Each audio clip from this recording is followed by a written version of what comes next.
So I've got about 4 to 6 slices of bacon here that I've just diced up. I've chopped it up before. You could also cook the bacon whole and then dice it later. Honestly, whatever you'd like.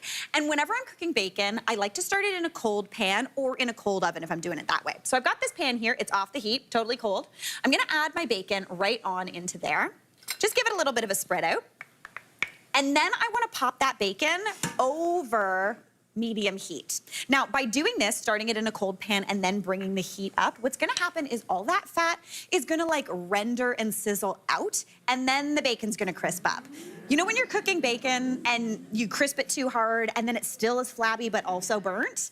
That's not what we want. Basically what we've done there is locked the fat in. We want it to render out, gives you more of that bacon fat to cook with later. It's gonna be delicious. So while that bacon gets to cooking for about 5 to 7 minutes, I'm gonna cook up my gnocchi. So I've got a big pot of boiling water here and I'm gonna add in a good amount of salt. Gnocchi cooks really, really quickly, so you wanna season the water well, because that salt water isn't gonna get too far into that gnocchi, but you do wanna season it up so it gives good flavor.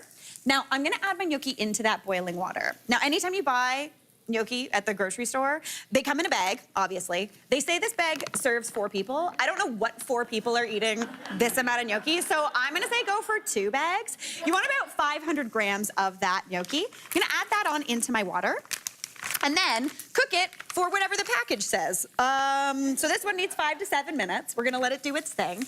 Honestly, that's one of my favorite things. I do like making homemade gnocchi every once in a while. It's really, really tasty. It's fun to make, but it is a bit of an event. So buying the store-bought stuff, super easy. They're chewy, they're beautiful little potato dumplings, and it's gonna be a total dream. That bacon is starting to sizzle. At this point, we'd obviously wanna cook this all the way. So I'm just gonna do a fancy TV swap right here, because we've got some bacon already cooked right there. You're seeing all the secrets. All right. All right, now we've got that bacon crisped up. It's looking absolutely beautiful. So I just want to remove that from the pan. And you see all of that beautiful bacon fat that's been left behind? That is basically free flavor. I paid for it, so now I've got extra kind of fat to cook in. You can honestly, did anybody have the like apple juice can that they put their bacon fat in? Remember that? Or the can, and you store it in the fridge? Listen, I'm just gonna cook with this right away because I don't wanna throw it out, but honestly, keep it aside, pop it in your fridge, and you can use it for cooking up chicken or anything like that later. But as we are wont to do in the spring, when it's maybe a little bit of a chilly day, got that beautiful bacon fat, why not add some butter to it? This is a good recipe, guys. I'm really pumped about it. We only need about a 1/4 cup of butter, so I'm gonna add a 1/4 cup right on into that pan. It's about half a stick.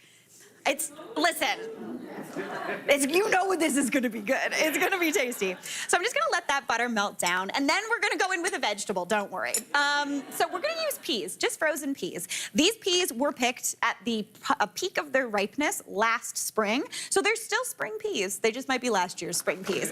But I'm gonna add about a cup of those right on into the pan.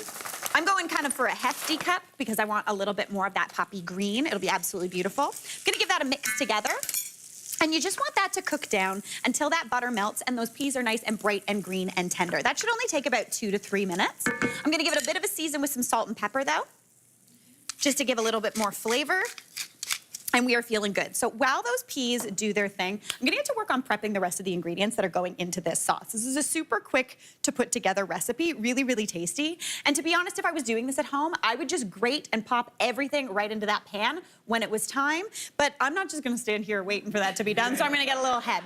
So I've got 2 cloves of garlic here, a ginormous clove and a normal. And I'm just gonna rasp those up onto my cutting board. You could also mince them. You could use a garlic crusher if that's something you like to do. I had a lady one time ask me the question. She was like, no one uses the garlic press anymore. Is it bad? It's not bad. Some people just don't like it. To be honest, I can't be bothered to clean it. That's my main thing. So that's why I don't use a garlic press, but if you like a garlic press, feel free. That'll be perfect. I personally like a rasp because you just rasp it, tap it, and you got all that beautiful garlic right down on your board. Looking beautiful. Now, in addition to this garlic, I'm also gonna add in some lemon, because one of my favorite things about the springtime is that it's kind of the beginnings of farmers markets and fresh produce kind of butt up against the end of citrus season. So citrus is still in season. It's bright and delicious. So I need about the zest of half of a lemon. I'm just gonna go straight on into a bowl. And you just wanna get that yellow part. Try not to get any of the white. The white is bitter. It will cook off a little bit, so if you do get some, it's not gonna be the end of the world. But the yellow stuff is the max kind of bright, fresh, sunshiny flavor. Then I'm also gonna add in the juice of half of that lemon. If you're trying to avoid seeds, if you cut the cheek off the lemon kind of like this, usually you avoid those seeds in the middle, so that makes squeezing them way easier. So pop that on in. Thank you. Someone in the audience said smart. This is nice. It's really nice cooking here because I can hear people. All right.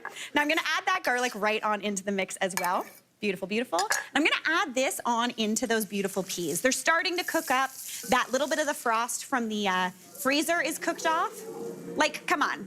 I put that in a bowl, everyone's going to be happy.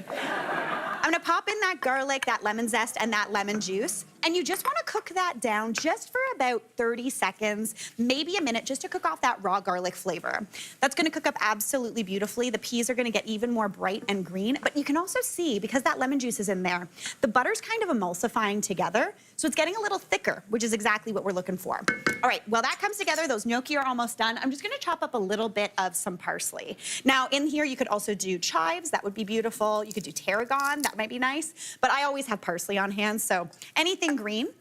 If you wanted to as well, you could always throw in a little bit of fresh spinach, any sort of leafy green, just for a bit more flavor. But I'm gonna pop that parsley right on into the pan. There we go. Give that a bit of a stir. And then we are gonna go in with our gnocchi. So that's been cooking for about 5 minutes. And basically, my rule when I'm cooking any sort of dumpling is wait for it to float to the surface, but then add 1 minute. A lot of times people will tell you once they're floating, they're good. I sometimes find they're a little undercooked. So once they float, good to go. Add a minute. Oops, I overcooked some of them. Guys, this is a good day. This is a good day. We're going in. All right.